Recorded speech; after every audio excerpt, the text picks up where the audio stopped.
Welcome back. આપ જોઈ રહ્યા છો આદિ ભાવ ગોપી અને હવે આપણી સાથે Angel Broking fund manager Mayuresh Joshi જોડાઈ ગયા છે. મયુરેશ, સ્વાગત છે સીએનબીસી બજારમાં. શું ધ્યાન બને છે અત્યારે માર્કેટનો જે ટ્રેન્ડ આપણે જોઈ રહ્યા છે તેને જોતા? જેટલી વાર હું લાસ્ટ ટાઈમ પણ તમારે કહેતો હતો, આઈ થિંક જે ડોમેસ્ટિક ફેક્ટર્સ છે, સરસ monsoon, expectation of GST getting cleared in the monsoon session, I think જેવી રીતે કોર્પોરેટ અર્નિંગ્સ આપણે જોયેલી Q4માં કઈ સાઇન્સ મળી જાય રિવાઇવલની Q1માં, તો એક મોટી રિસ્પાઇટ આપશે માર્કેટ્સમાં. અને ઇન્ટરનેશનલ સીન ઉપર આઈ થિંક જેવી રીતે પહેલા પણ I think what lot of analyst are factoring in કે કદાચ ફેડ હાઇક નહીં કરે જુલાઈની પોલિસીમાં, and expectations of good monsoons in the next 2 to 3 months, RBI actually cutting rates. So हमारे हिसाब I think આ બધા factors probably I think are working in favor. And the markets have got realigned to the fact कि જે Brexit થવાનું પણ છે, I think it's going to be a very structured process in the next 1.5-2 years. તો हमारे हिसाब I think બધા factors માટે markets are showing that positive momentum. સાથે મયુરેશ, આજના દિવસની અંદર આપણે જે સ્ટોક્સ ઉપર સૌથી વધારે એક મેજર મોમેન્ટમ બનતા જોયું છે એમાં આપણે એલએનટી નું કાઉન્ટર જોઈ શકીએ છીએ અને બીજું કાઉન્ટર ટાટા મોટર્સનું રહ્યું છે. એલએનટી એ અહીંયા એલએનટી ઇન્ફોટેકના આઈપીઓની જાહેરાત કરી છે. ટાટા મોટર્સમાં આપણે જોઈએ તો વેચાણના આંકડા યુએસની અંદરથી ઘણા ઉત્સાહજનક આવતા દેખાયા છે. શું ધ્યાન બને છે આ બંને સ્ટોક માટે? L&Tની order book I think is quite robust. 2,50,000 કરોડની order book છે, which gives good revenue visibility. અને જે infrastructure segment છે એમાં execution I think has been quite decent for L&T. Hydrocarbonsમાં I think જે EBIT loss probably last quarterમાં આવેલો, I think with the exception કે જે legacy orders હતા એ complete થયેલા. Sum of partsમાં તમે valuation જોશો તો I think L&T is purely a proxy play on the capex cycle. And the markets and the analysts are assuming the second half of this fiscal there will be a slight recovery in the capex cycle. हमारे हिसाब I think L&T can be a key beneficiary કારણ કે જેવી રીતે માર્જિનના orders આવશે, મારા હિસાબે 12-12.5% જે I think એક EBITDA માર્જિન એક્સપેક્ટેશન છે, that can work out. L&T Infotechનો IPO can be a value unlock and listing price which the management has disclosed, I think I have still not looked at the financials and the numbers, but हमारे हिसाबे I think value unlock exercise is continuing. तो L&T જે hold કરે છે clearly should keep on holding. Similarly, Tata Motors માટે I think US numbers have been extremely strong. US market actually accounts for almost 20% Tata Motors માટે. So if you look into the aspect of the Great Britain leaving EU and કદાચ જે import cost હશે, I think that probably going up over the next few quarters. हमारे हिसाबे I think the stock will really align in terms of how their cost dynamic structure will work out. But हमारे हिसाबे I think numbers specifically JR માટે has been extremely strong. MHCV ને થોડું disappoint કર્યું છે, but clearly investors જે Tata Motors ને પણ હોલ્ડ કરે છે I think should keep on holding the stock. સાથે મયુરેશ, બીજું એક સેગમેન્ટ પણ આજના દિવસમાં એક ફોકસમાં રહ્યું છે બેંક કાઉન્ટર્સ તરફથી. ઓવરઓલ આપણે જોઈએ તો ખાસ કરીને પીએસયુ બેંક આપણને આઉટ પરફોર્મ કરતા દેખાઈ રહ્યા છે. અહીંયા હજી આપણે લાગે છે કે મોમેન્ટમ પોઝિટિવ સાઈડ ઉપર જ બિલ્ડઅપ થતું દેખાશે કે પછી અત્યારે હવે થોડું હવે અહીંયા એક કોન્શિયસ કે સાવચેતીભર્યું વલણ રાખવાની જરૂર રહેશે? કારણ કે આપણે જોઈએ તો મિડ સાઇઝના પીએસયુ બેંક તો ઓલમોસ્ટ આપણે 40થી 50% સુધી સુધરતા જોઈ ચૂક્યા છીએ. હજુ અપસાઇડ અહીંયા આવે તેવી શક્યતા કેટલી દેખાય છે આપને? नहीं, प्रोबेबिलिटी है कि ट्रेडिंग मोमेंटम कंटिन्यू रहશે, પણ ફેક્ટર્સ જે આઈ થિંક પ્રોમિનન્સમાં રહેશે એ હશે કે કેપિટલ એડવોકેસી કેવી રીતે પોઈન્ટ આઉટ કરે છે, asset quality, are we really seen the end of asset quality issues. મારા હિસાબે I think Q1, Q2 will light testimony to the fact કે જે asset quality ના pressures છે કદાચ I think stable રહેશે, પણ I think the management commentaries will be extremely key. તો આ બધા factors probably should be taken into account when investing in mid and small cap banks. Valuations હજી પણ I think comparative basis ઉપર if you compare with large cap or larger private sector banks ઘણા બધા attractive છે, પણ આ બધા pointers will point to balance sheet constraints.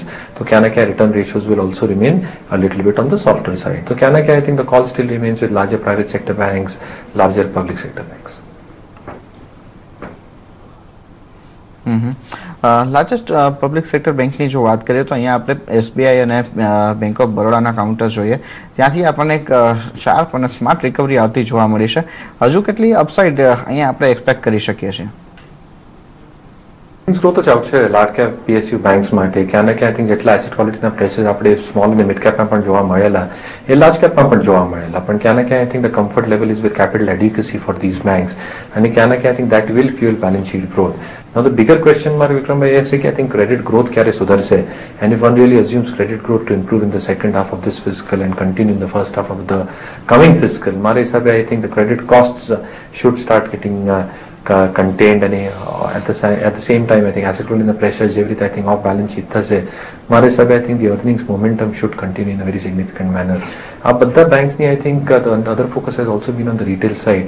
So if you really assume retail advances to grow at a very fast clip and the whole merger demerger things which are happening or expected to happen on the PSU space, મારા હિસાબે I think these banks are in a much better position. So the larger PSU banks મારા હિસાબે are better placed.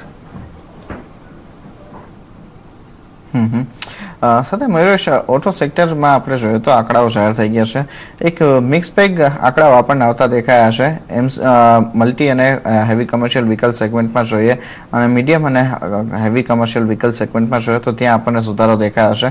તેની સામે આપણે auto સેગમેન્ટમાં, two wheeler સેગમેન્ટમાં જોઈએ તો ત્યાં આપણને એક સ્લગિશનેસ જોવા મળી છે. પેસેન્જર કાર વ્હીકલ સેલ્સની અંદર પણ આપણને થોડું એક મોમેન્ટમ વીક બનતું દેખાયું છે. શું ધ્યાન બને છે આપનું? नहीं स्पेसिफिक રહેવું પડશે. હવે ટુ વ્હીલરની તમે વાત કરી તો આઈ થિંક એક તો ફેસ્ટિવ અને marriage season probably was just over. બીજી વસ્તુ આઈ થિંક મોન્સૂન્સમાં આઈ થિંક થોડું સેલ્સમાં એક સ્લો ડાઉન જોવા મળે છે, પણ clearly I think 7th pay commission recommendations ક્યાં ના ક્યાં I think a good monsoon expected, આ બધા factors I think should spur rural consumption growth and even on the urban side mara hisabe I think the urban consumption demand છે I think even that should steadily start picking up once I think a few factors, macro factors જેવી રીતે I think GDP ની આપણે વાત કરીએ છીએ, જેવી રીતે core sector data ની વાત કરીએ છીએ, if that shows signs of improvement over the next 2 to 3 quarters મારા હિસાબે I think એક trickle down effect two wheelers માં આવી જાય. તો મારા હિસાબે I think two wheelers is something that I like as a space. Valuations થોડા મંગા થઈ ગયા છે, તો I think investors with a long term view probably should look at declines on two wheeler counters.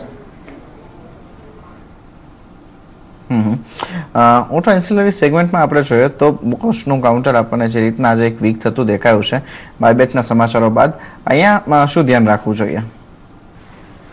જે બાયબેક્સની પ્રાઇસ અનાઉન્સ કરેલી I think largely the market was factoring in larger price, તો ક્યાં ના ક્યાં આઈ થિંક ત્યાં એક disappointment હતી.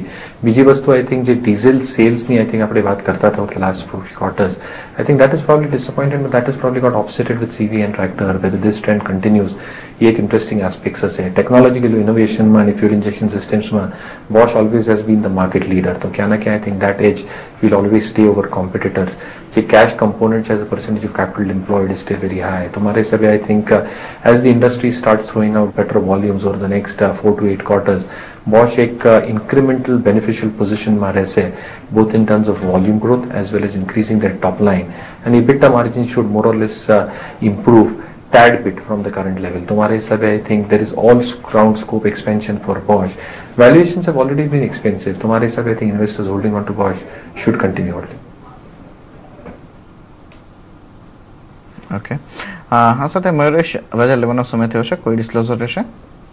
વિક્રમ, મેં જીપન સ્ટોક્સની ચર્ચા કરી, મારા પોતાની હોલ્ડિંગ નથી, but it is possible that we have discussed all the stocks with our clients, અને આ બધા સ્ટોક્સમાં અમારે ક્લાયન્ટની પીએમએસ પોઝિશન પર હોઈ શકે. ઓકે, ઘણો આભાર મયુરેશ આપનો અહીંયા સમય ફળવી અમારી સાથે જોડાવા બદલ અને સમગ્ર ચર્ચા કરવા બદલ. તો એ સાથે જ હવે આજની ભાવ કોપીમાં અત્યારે આટલું જ. આગળ વધુ સમાચાર અને અપડેટ માટે આપ જોડાયેલા રહો CNBC બજાર સાથે.